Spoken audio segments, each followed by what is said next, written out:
Hello and thank you for stopping by. Today I'm going to show you how to change a coil on this 2000 Chevy Blazer. It's a V6 engine.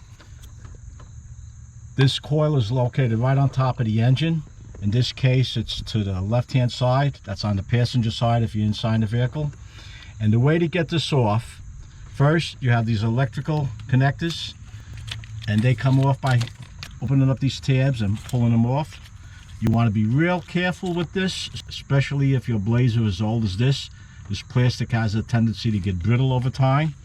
There's a connector here and a connector right here.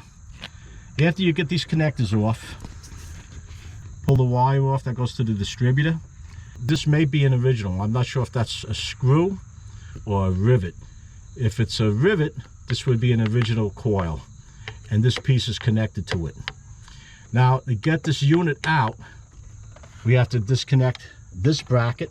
This is going to the throttle body. So this nut has to be removed. There's a nut down here that has to be removed. Another one here. And the reason this has to come out is because the bracket on the coil is under this bracket. This I'm not sure of. It may or may not have to come out. We'll see when we get to it. And this one looks like it has to come out. And there should be one other one that I'm missing. And there may be another. Let's see, this is L-shaped. So this looks like it should be it. This may have to come out. I am not sure on this. Yes, this looks like this has to come out also. Nice part is they're all 10 millimeter. But you want to be careful not to drop anything down in there. And you want to keep a note of what goes where. Because you can see this is just a nut. There's one back here. Does that have to come out? No. Okay. All right. So this is what has to come out. I'm going off camera now to get this out. Let me get this off and I'll show you what we're looking at. Screw over here didn't have to come out. So we loosened this assembly, just comes right out like that. It's that easy. Okay, let's see what we have here now. Okay, this over here we can see there's rivets. The new coil comes with screws. So this is an original coil. These coils, from what I read up on, last between 50,000 miles to over 100,000 miles, depending if the car overheats, driving conditions and whatnot. It's an electrical item, so take it from there. What I'm going to have to do is to, let's see, yep, I'm just making sure that it, yeah, I just want to make sure that they are rivets and not screws. I'm going to take a look at this a little closer. This looks like it might be a nut and not a you know what? This looks like it's a bolt. I may just have to unbolt this. Let's see. If I'm unbolting this, more than likely, this is not an original. And I don't see any Delco or GM or anything on it. So it might have been changed once before. Alright. Let me get this off. If all I have to do is unscrew it, that's a big plus. If not, I'll grind these down, punch them out, and the new coil did come with new screws. And you can see this is where I tried to put some Flex Seal to keep it from. And the way I knew this coil was gone is that I was doing some diagnostics on it, and when I revved the engine up, a bright spark would shoot right across. You can see it right up there.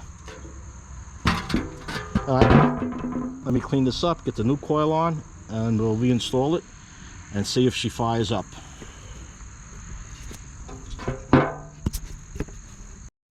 Just want to point this out. I removed the old coil and put the new coil in. The old one must have been an original because it was riveted into this plate. The new one came with screws, and to get the old one off, I use a grinder. I ground down the rivets. I hit it with a punch, and then I use the chisel to separate it. Then I had to do the same on the other side. get the chisel in there, just tap it. Don't have to worry about hurting the coil because it wasn't any good. I was getting rid of it anyway. Just wanted to be careful with this, didn't want to damage this piece here. So now I have the coil together, and this is the configuration the way it was. The lead to the distributor is on the inside, the plug goes over here, and the plug for this on this side. So I'm gonna mount this back onto the block, hook it all up. I'm gonna mount this back onto the block, hook up the wires, and see if we get a start. This all came about with the Blazer stalling on me at a stop sign. Wouldn't start again, had to have it towed, and with the diagnostics we traced it back to the coil. So once I have this installed, we'll see how she starts up. All right, the new coil's installed. All the bolts are on, the wires all connected securely.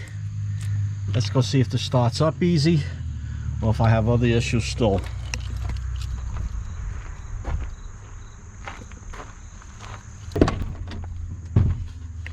Let's get this battery charger.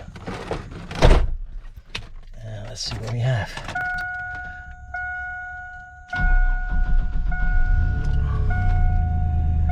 Okay.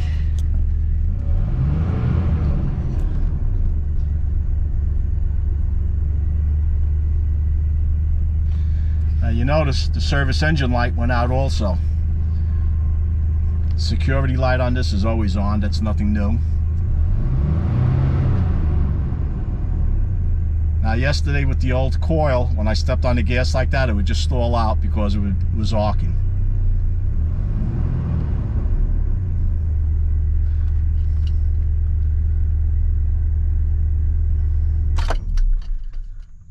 Try it one more time.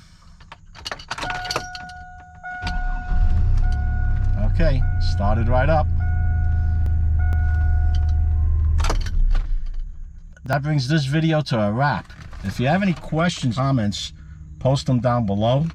If you enjoyed this video, give it a like. It does help. And pass it along to someone else who might be able to use it. This was an easy fix as long as you know it is the coil that's bad. You can see it didn't take much to get that coil out. It's one of the few things that are easy to work on this vehicle. It's right on top. And to split that coil apart, just take your time. I use the grinder. If you have a Dremel, that'll work. And you have to pry it apart. Oh, and if you haven't done so already, subscribe. Hit that Joe Z icon, and at the end of the video, be sure to ring that bell not to miss my new videos as I upload them. Until next time, safe driving.